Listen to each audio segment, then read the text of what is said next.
Fala, galera! Hoje nós estamos aqui para falar sobre ela, a crase. Então, vamos lá, nós vamos ver aí os principais casos de crase que você precisa conhecer.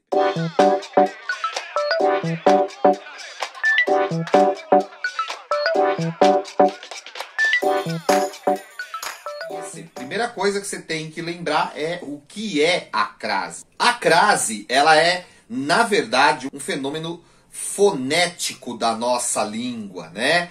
Que é o seguinte, é o resultado do encontro de duas vogais iguais, a preposição a e o artigo a. Então a crase é esse fenômeno sonoro, né? Então, ao invés de dizer a, simplesmente, nós damos uma esticada, a.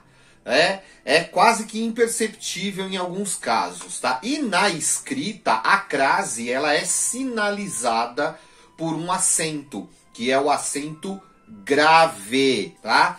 Então, é o chamado acento indicador de crase, que é assim que costuma aparecer em questões, por exemplo, né? Tá? Então, vamos ver quais são os principais casos em que é preciso colocar esse acento indicador de crase. Bom, como a crase é resultado da contração da preposição a com o artigo a, tá? Daí a gente consegue tirar uma lógica, né? Que a crase vai ser usada diante de palavras femininas, né? Faz muito sentido, né? Porque quais são as palavras que são antecedidas pelo artigo a? As palavras femininas. Ela vai acontecer quando o termo anterior, que é o chamado termo regente, tá? Porque a crase é um caso de regência. Lembra lá de regência verbal, regência nominal? Pois é, a crase é um caso de regência, né? A gente vai colocar a crase quando o termo anterior, que pode ser um verbo, pode ser um nome, né? Um substantivo, um adjetivo, em alguns casos até mesmo um advérbio, né? Quando o termo anterior exigir o uso da preposição a para se ligar ao seu complemento, tá? E o termo posterior, que é o termo regido ou o termo consequente, tá? For um termo feminino, né? E aí ele aceita o artigo a, da preposição a encontrando com o artigo a, nós temos o resultado aí que é a crase. Então a primeira grande regra da crase, a regra geral, é que a crase ocorre diante de palavras femininas. E por oposição, ela não ocorre diante de palavras masculinas, a não ser em um caso que a gente já vai falar daqui a pouco, tá? Então, vamos pegar um exemplo aí, né? Na frase combate à desinformação. Todo combate é combate a alguma coisa, né? Quando depois dele vem desinformação, o combate a desinformação, o combate à desinformação com crase, tá? Vamos trocar essa palavra feminina por uma palavra masculina, para ver o resultado que dá, né? Então, ao invés de falar o combate à desinformação, vamos falar o combate ao obscurantismo, né? O que aconteceu? Esse a craseado virou ao. A primeira dica para saber se você deve ou não colocar o acento indicativo de crase quando você estiver escrevendo é você pensar o seguinte: se nessa frase você trocasse a palavra feminina por uma palavra masculina, o resultado seria a expressão ao, que é a combinação da preposição a mais o artigo o. Se for isso, significa que no feminino tem crase, tá? Porque é ao, porque é masculino, mas se fosse feminino seria a, e aí teria a crase. Então, combate à desinformação tem crase, combate ao obscurantismo, obviamente, não tem crase. Eu falei que não se usa crase diante de palavras masculinas, né? Então, vamos pegar alguns exemplos aí pra gente ver, tá? Expressões, por exemplo, como carro a gasolina. Gasolina é uma palavra feminina, logo tem crase aí, tá? Agora, carro a álcool, como álcool é uma palavra masculina, não tem crase nesse caso, tá? Escrever a caneta, né? Aí vai ter crase também, tá? Agora, escrever a lápis não tem crase, porque lápis é uma palavra masculina, tá? Comprar à vista, né? À vista tem crase. Comprar a prazo. A prazo não tem, porque prazo é uma palavra masculina.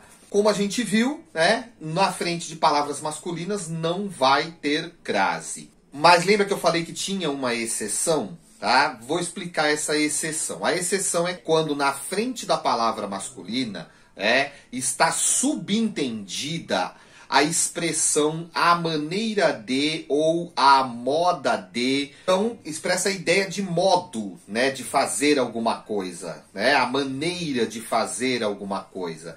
Mas a expressão não está lá. Por exemplo, eu posso dizer o seguinte: aquele rapaz tem uma escrita à maneira de Machado de Assis. Então estou dizendo que ele escreve parecido com Machado de Assis, né? Imagina, um elogio desse, que sorte, hein?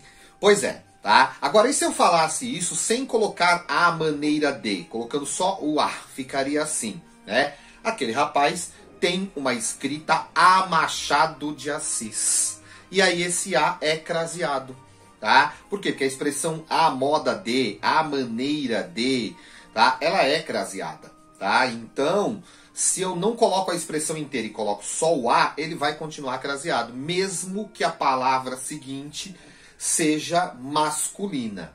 Bom, alguns verbos, né, também exigem aí, depois deles, a crase. São verbos que expressam a ideia de movimento. Claro, quando depois deles vem uma palavra feminina. Então, vamos à reunião.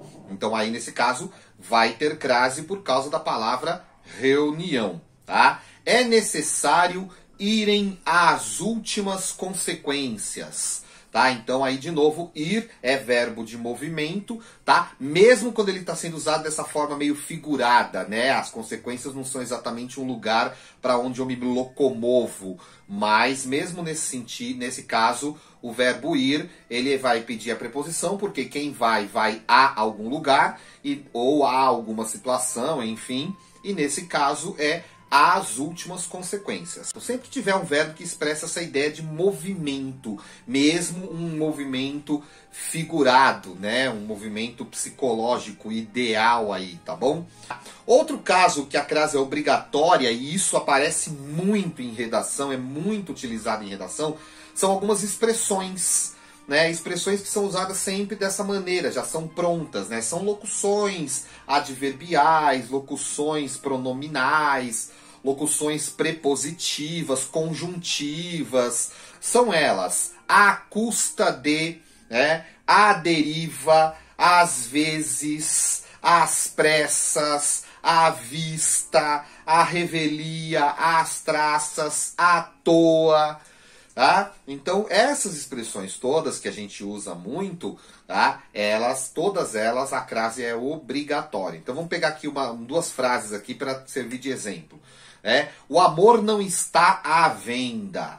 Né? Olha aí, nesse caso, à venda. Tá? Nesse caso, tem crase aí também. Tá? Certas propagandas devem ser exibidas à noite. Tá? Então, olha só, à tarde, à noite, vai ter crase aí sempre. Outro caso de crase obrigatória é na indicação de horas. É o único caso, guarda isso, é o único caso em que a crase ocorre diante de numeral. Tá? Em nenhum outro caso a crase ocorre diante de numeral. Então, de segunda a sexta não tem crase.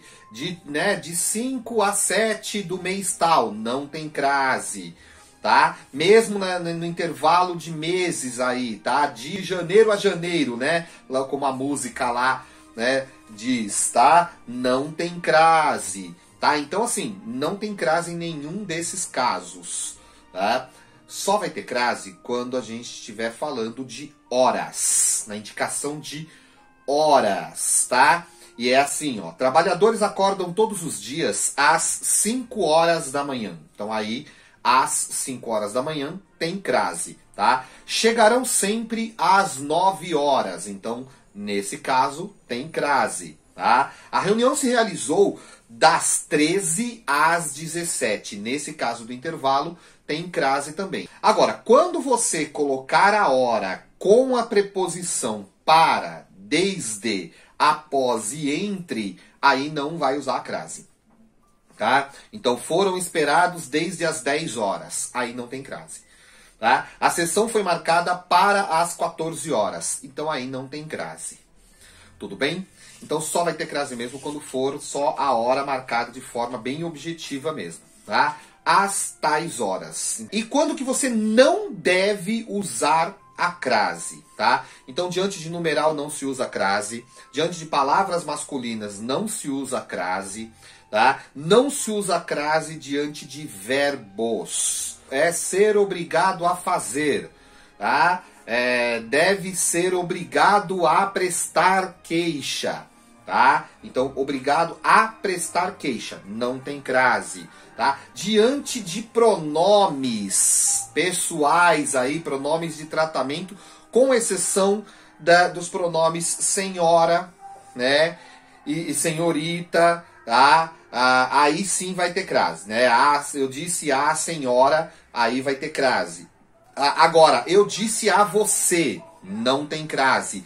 A nós, não tem crase. A ele, a ela, não tem crase. Por quê? Porque esses pronomes não admitem o uso do artigo na frente deles. Então não faz sentido colocar a crase aí, tá? Mais importante do que tudo, pessoal, é vocês prestarem atenção na regência dos verbos. Tá? Na regência dos verbos e na regência dos nomes. Algumas palavras elas vão exigir essa preposição. Tá? Tem aqueles casos também em que a regência do verbo pode mudar o sentido.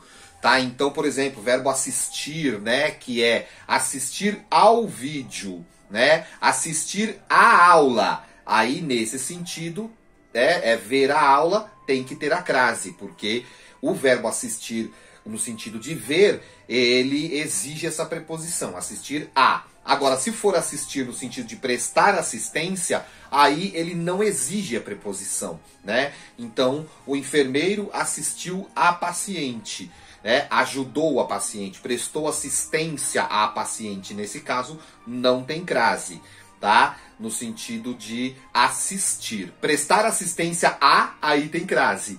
Tá? Então é importante saber a regência. Uma dica é você pegar uma lista de palavras com as regências e dar uma olhadinha. Tá na dúvida? Entra na internet, procura a palavra, vê qual é a regência dela. E a dica que eu sempre dou, vai aprendendo por exemplos. Né? Então, olha, acostuma que certas palavras e certas expressões exigem a crase. E aí você coloca e aí você já se lembra que toda vez que você for escrever essa palavra ou essa expressão, vai ter que ter a crase aí também, tá bom? Então, é isso. Até o próximo vídeo e bons estudos. Um grande abraço.